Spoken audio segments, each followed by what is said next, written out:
Okay, I'm going to go ahead and get started. Welcome to the virtual public open house for the 2023 to 2050 CORPO Central Ohio Rural Planning Organization Transportation Plan. On the call today, Mary Turner, will be presenting the content for the 2023 to 2050 CORPO Draft Transportation Plan. I work mainly with CORPO, the Central Ohio Rural Planning Organization. Maria Shopper, the Associate Director of Transportation Planning here at WARPC, will also join in the call. Virtually, she'll be available to speak as well and answer questions. And then a little bit later on in the meeting, we'll probably also have Mike Borger join. He's the Regional Engagement Manager at the Mid-Ohio Regional Planning Commission, and he will also be helping to monitor the chat. Any questions and comments that we have? Logistically, as I mentioned to start, this open house is going to be recorded. We're going to make this virtual open house available on the CORPO webpage for those who weren't able to join today. A brief overview of how the open house will go today. We're going to go through several highlights of the actual plan document, talk about what CORPO is, what the plan is and why it's important, some high-level overview of existing trends and conditions, issues and concerns, the framework of the plan, talk a little bit about the strategies and project list included, how the plan is going to be implemented and monitored, next steps for the plan, and then we'll give time for questions and comments at the end. If there's any questions or comments to be addressed that make sense to address during the workshop, we can go ahead and pause and take a look at those as well. I'm going to go ahead and dive right into the content. So what is CORPO? If you're joining today and you're not aware of what CORPO is the Central Ohio Rural Planning Organization. It represents the 7 counties shown in blue on the screen outside of the MPO, that green area shown on the screen. The 7 counties include Fairfield, Knox, Madison, Marion, Mora, Pickaway, and Union. These 7 counties that are a part of CORPO represent the RTPO, which is the Regional Transportation Planning Organization. And our RTPO coordinates with ODOT, these 7 counties, and regional stakeholders on transportation planning for the CORPO region. CORPO is staffed by WARPC, the Mid-Ohio Regional Planning Commission, which is the MPO for the area shown in the green. And then it's also guided by the CORPO committee, which includes representatives from each of the 7 counties that are in CORPO. And then each of those 7 counties that are in CORPO also have a subcommittee that is made up of other stakeholders and members in their county. And together, these 2 sets of committees, the full CORPO committee and the CORPO subcommittees, guide the transportation planning process for CORPO. So a little bit high level, what is the CORPO Transportation Plan? So the CORPO Transportation Plan is the regional vision for the transportation planning system for these 7 counties. RTPOs, as I mentioned, regional transportation planning organizations, are required to develop long-range transportation plans through federal and state legislation. The plans are intended to identify the multimodal and intermodal transportation policies and facilities that will be needed to meet the travel demand for our region for a minimum 20-year horizon. So ours covers a little bit more to the 20 years, going from 2023 to 2050 for this long-range plan update. The plans incorporate both short and long-term priorities and strategies to result in an efficient transportation system that moves people and goods throughout the region. Our plan as CORPO and as an RTPO is not fiscally constrained, so the priorities and projects we identify in this plan don't have to match up to specific funding sources, but we do forecast what funding will be available to do the projects in the plan out to 2050. And again, this long-range plan is a formal document that's required of RTPOs, and we update it and submit it to ODOT, the Ohio Department of Transportation, every 5 years. So how is this plan developed? So as I mentioned, this long-range transportation plan is developed and then updated every 5 years. The first CORPO transportation plan was done in 2018 when CORPO was formed, and that covered the planning horizon in 2018 and 2040. So now we are updating this 5 years on to cover the horizon of 2023 to 2050. To update the plan, we started with reviewing all the local plans in the 7 counties that are a part of CORPO. Looked at data, so the forecasts and trends and how the region's anticipated to grow out to 2050. And in 2021, we revisited the goals, objectives, and measures that were done in 2018 with the full CORPO committee to update those for 2023 to 2050. After that, we went through a process to identify transportation needs. So that was done by discussing the transportation needs with the counties and the communities in their subcommittee meetings to solicit what their new needs might be. We forecasted the funding that might be available to 7 CORPO counties out to 2050, revisited the regional strategies, and then that is all documented as this long range plan for 2023 to 2050 that we're talking about here today. So why is this important? Why do we go through the long range transportation planning process? This is important because these 7 counties in Central Ohio as a whole continue to grow. In the next couple of slides, I'll talk a little bit about the growth that's expected in the region. The demographics are consistently changing. The CORPO region is becoming more diverse, and the aging population is going to continue to increase. The demographics of those age 65 and older, that portion of the population is going to get larger. And probably most importantly too, is this plan is done and we update it and revisit it every 5 years because the demands on the transportation system are always changing. There's changing funding levels that are available, different preferences in travel, and emerging technologies that all change demands on the transportation system. And the big outcome of this plan is a list of transportation projects that helps to identify and prioritize regional projects for federal funding opportunities. So as I mentioned, the Central Ohio region continues to grow. In this next couple of slides, I'm going to dive into high-level trends. If you're looking for more detail about conditions, trends, and future forecasts for the CORPO region, I would encourage you to take a look at Chapter 2 of the draft plan document on regional trends and conditions.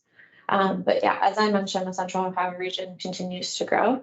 As you can see, that top line represents the 15 county region population out to 2050. The 15 county region is projected to reach over 3.1 million people by 2050.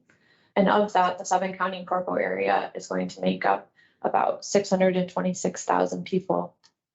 So by 2050, these 7 counties are anticipated to reach over 500,000 people, adding 133,000.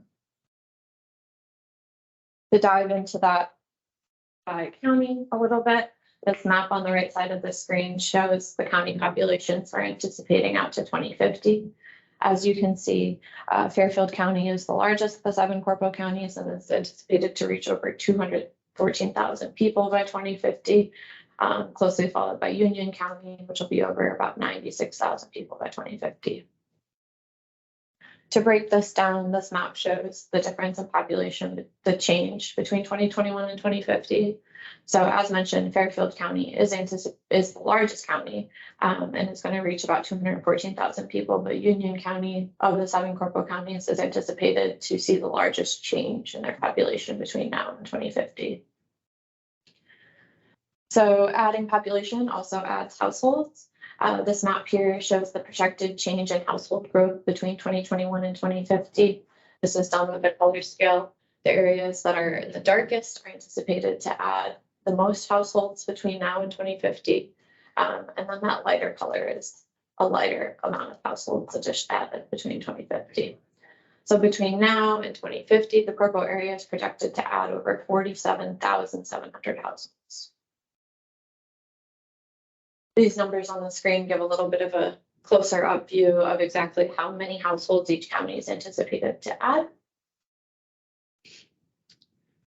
And then with population and household growth, we're also going to see economic and job growth between now and 2050. So between this planning horizon, the CORPO region is anticipated to add 47,300 jobs. By 2050, there'll be over 231,400 jobs in these 7 counties. And this map here shows you the job density per acre anticipated by 2050. And this numbers break down a little bit further how many jobs are anticipated to be each of the 7 CORPO counties. As you can see, Fairfield will be projected to have over 67,000 jobs, in line with them having the largest population. And then from there, the numbers for population and households line pretty well with anticipated jobs in each of the counties.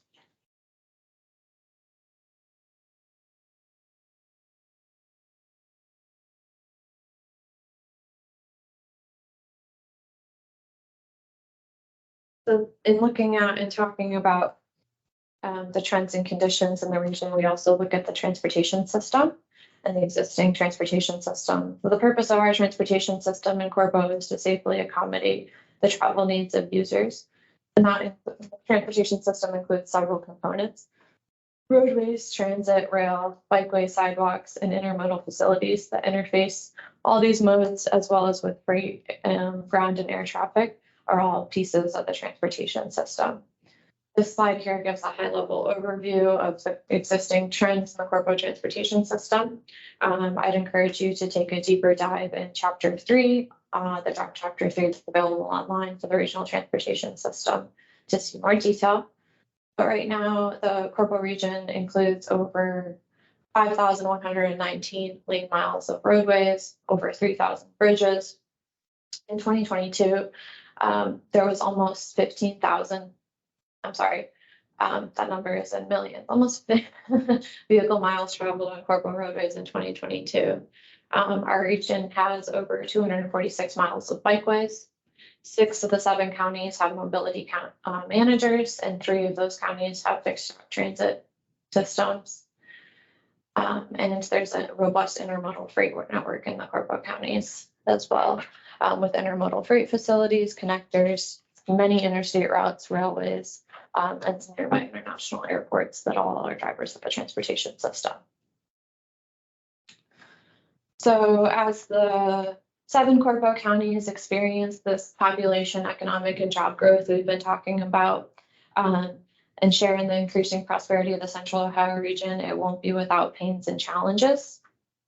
During the CORPO subcommittee meetings, as well as in the process of looking at all this data, we identified some key issues, challenges, and concerns that the CORPO counties feel that need to be addressed. And to address these challenges, we'll have to, focus on continued collaboration among state, regional, and local governments, as well as certain community orgs to address these key issues and challenges. So these are just some of the high-level issues and challenges I'm going to dive into that were identified in the committee meetings, as well as in the data and trends. One of the first and foremost issues that was talked about for our CORPO counties is housing affordability and supply. Adding that 47,000 households we talked about between now and 2050 will place a lot of stress on communities that are already struggling to meet their housing demands. Communities are challenged to provide and develop enough housing to keep costs affordable and avoid displacing families in their counties. And then on the flip side of adding housing, we'll also have to expand infrastructure to keep pace with the demands on these 7 counties.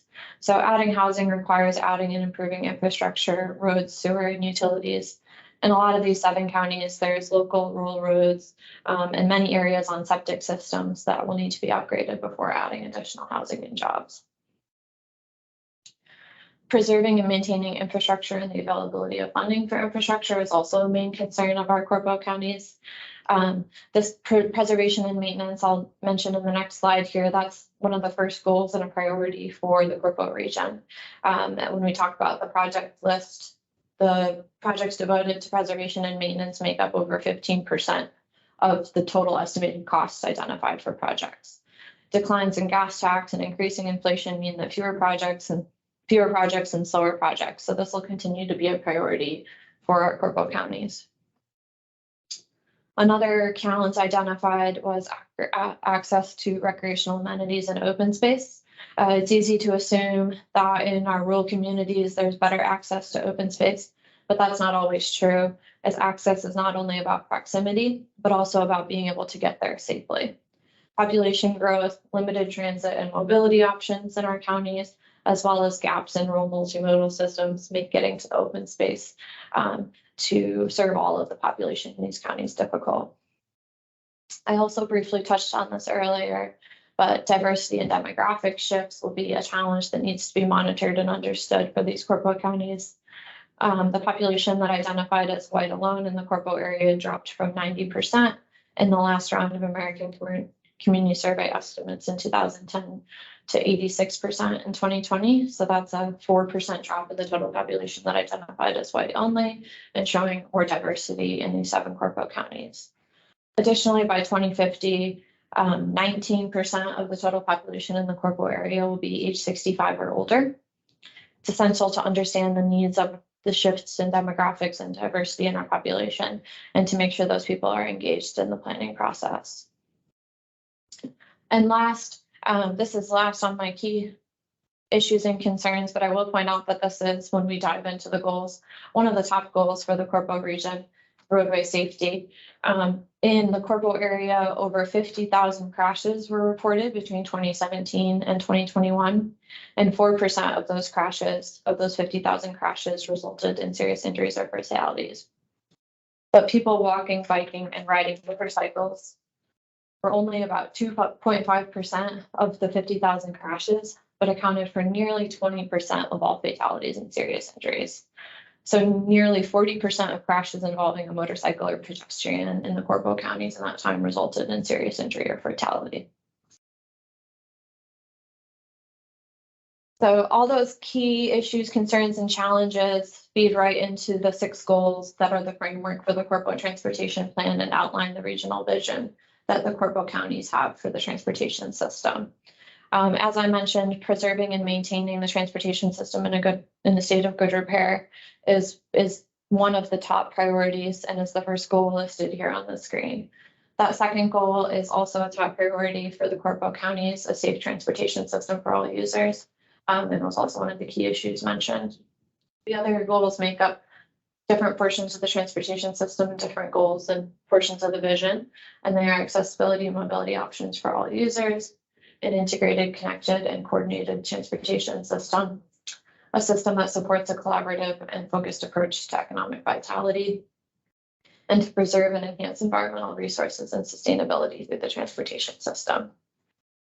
And again, these 6 goals were originally part of the 2018 to 2040 transportation plan and have been reviewed and updated and readopted as a part of the 2023 to 2050 plan. So those 6 goals are the framework that establish the regional vision for the transportation plan. And then from there, the rest of the framework of the plan is established through these other policy pieces that I'm going to touch on real quick.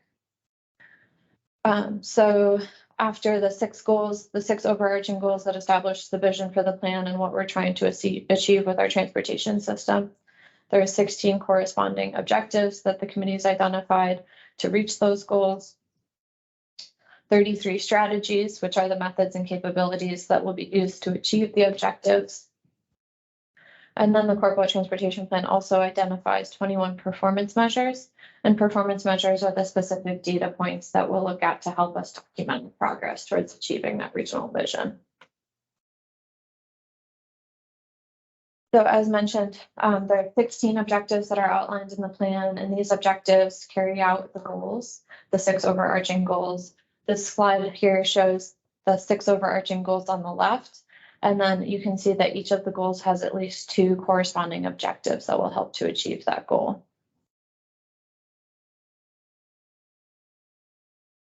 I also mentioned these 21 performance measures, which are specific data points that we're going to use to measure our progress towards achieving the vision for the transportation system.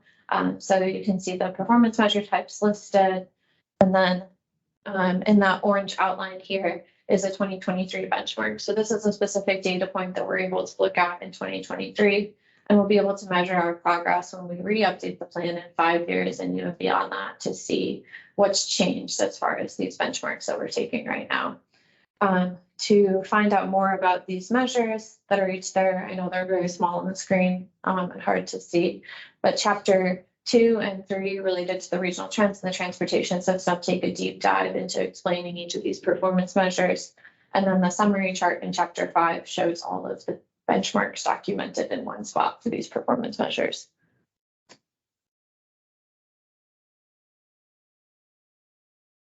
Okay, and then in addition to the next policy piece that I had mentioned were the strategies. So in the corporate transportation plan, there's two types of strategies that are identified. These are system management, system development strategies. System management strategies, again, are the plans of actions or policies that are designed to achieve the goals and create progress here. So the two types of strategies, the system management strategies are strategies related to action items to maintain and manage the existing transportation system, and system development strategies apply to the expansion of the system. I'm not going to get into all the strategies that are identified. Those are in chapter 4 if you want more detail on exactly what they will be.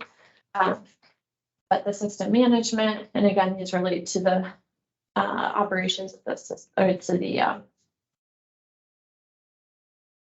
to methods to maintain and manage the existing system are further broken down into 4 categories related to preservation, operations, safety, and security and resiliency.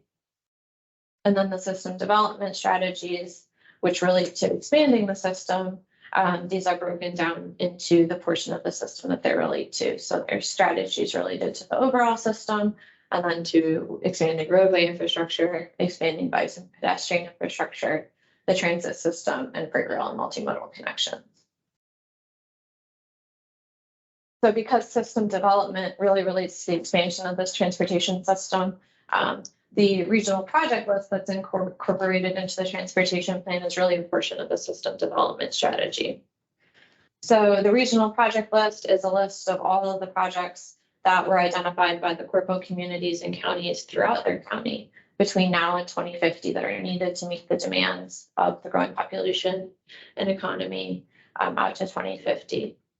I'm going to go over a high-level overview of the projects that were identified, but you can see a complete list of all of the projects included in chapter 4 of the plan. So this list was developed with each county in the subcommittee meetings and through a process where they were provided all the forecasting and background information I went over early in the presentation, and guiding questions based on the policy frameworks of those goals and objectives to help them identify the needs that they have for their area between 2023 and 2050. So in this list, there's a total of 217 projects identified. Of those projects, 95 were new transportation needs that are original to this plan that were identified by the 7 counties. And 122 of those are needs that were identified in the 2018 to 2040 plan that are still needs and haven't been completed yet out to 2050. In total, this list of 217 projects makes up a total estimated cost of transportation needs of $4.62 billion between now and 2050 that would need to be spent to meet all of the transportation needs in the CORPO region. This is just a quick overview of the projects identified in each of the 7 counties. So you can see these maps again in chapter 4 of the plan and dive into exactly what the project types are. Just wanted to include them on the slide to see.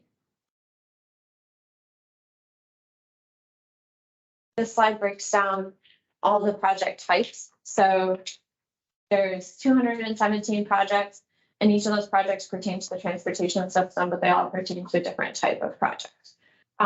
So as you can see shown on this chart here, the project type with the most projects identified were the multi-use path and sidewalk projects. Between now and 2023 to 2050, there's been 38 multi-use and sidewalk path projects identified that the counties would like to complete. And I would point out too, so on the right side is the count of total project types identified. On the left side is the count, and on the right side of the screen is the cost estimate. So what that total project type amounts to in estimated cost. Though multi-use path and sidewalk projects account for the most in the count, they didn't account for the most estimated cost. The highest estimated cost project type is major widening projects. Between now and 2050, it's estimated that we'd spend, if we did all the transportation needs listed in the plan, about $1.5 billion on major widening projects in the counties. A different way to look at it, so these are all needs submitted by each of the 7 counties. So you can break it down by county to see how many projects were submitted by county. As you can see, Fairfield County, which is again the largest county and is anticipated to have over 215,000 people, or close to 215,000 people in 2050, had identified 67 different projects, totaling cost in about $1.25 billion. And then the next highest was Union County, which again is the next highest population county in the CORPO region, had about 45 projects identified between now and 2050, with a total cost of around $917 million. And then coming in around third, but also coming in at a really high cost, were the projects identified in Pickaway County. Pickaway County had about 27 projects identified and a total cost of around $1.1 billion expected.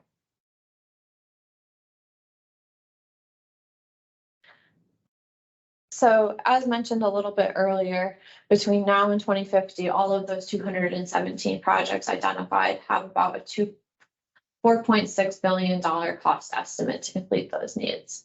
As part of this transportation plan, something that we do is take a look at all of the funding sources that could be out there and available in the CORPO region to complete transportation projects. And we did a forecast to say what might be available in those funds between now and 2050 to complete these transportation needs that were identified in the plan. So in doing this forecast exercise, we're anticipating approximately $4.78 billion that could be available for transportation projects in the CORPO region between now and 2050. The graphic on the right shows a breakdown of exactly where those funds we're anticipating will be.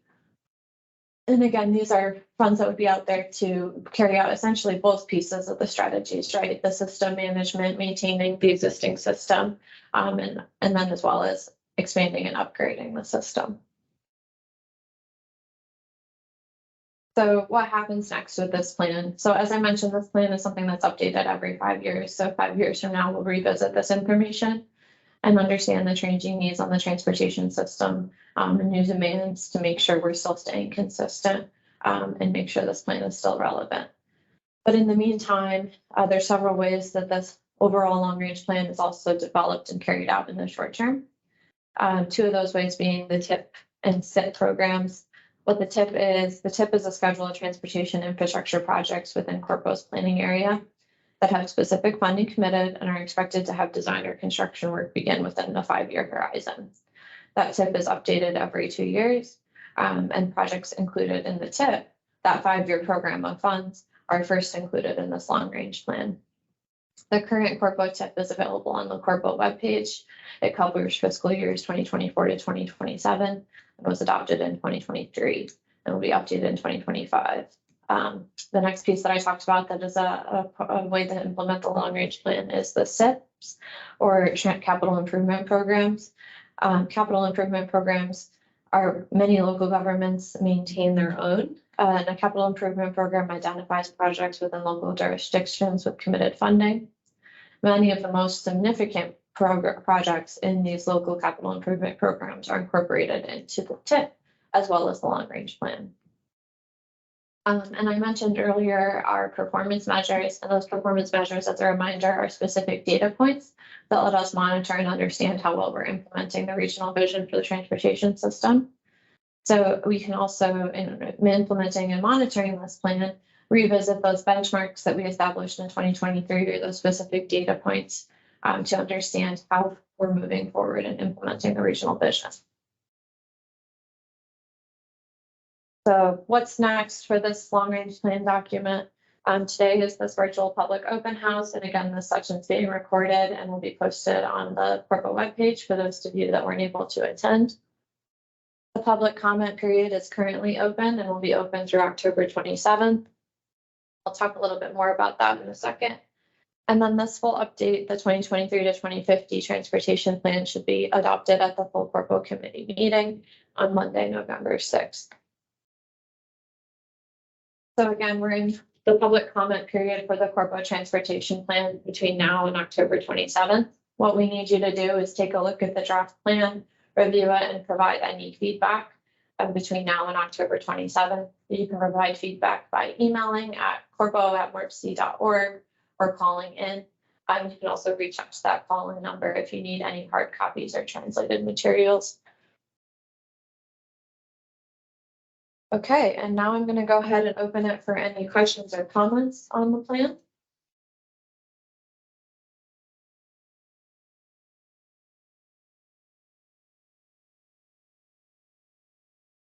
And Mike and Maria, if there's anything in the chat, please feel free to jump in and share it. Yep, we are definitely monitoring. Thank you, Mary. You're doing a good job. Lots to cover. Mhm. Yeah, nothing in the chat so far. Thanks, Mary, and thanks everyone who did join. Yeah. A lot of good information here, so feel free to chime in with any comments or questions. We'll be on until 1 o'clock for anyone who joins late. Yeah, I know we said it was an open house, so we want to make sure everyone who can join with sometime within the window gets the information. But yeah, absolutely. I'm gonna go ahead in this break too and just show on the CORPO webpage where the draft plan is.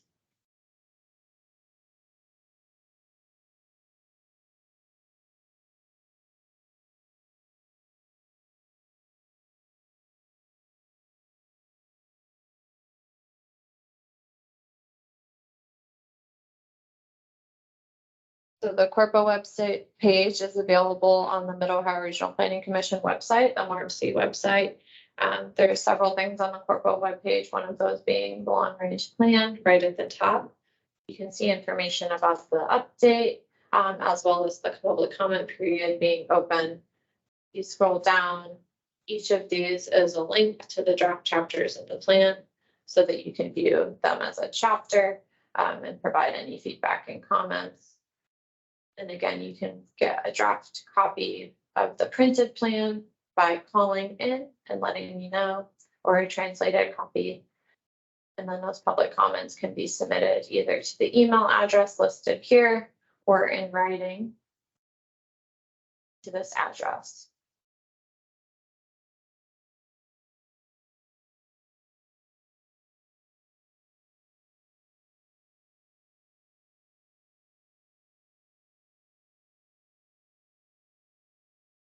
What time is the meeting on November 6th? And is that in person or virtual?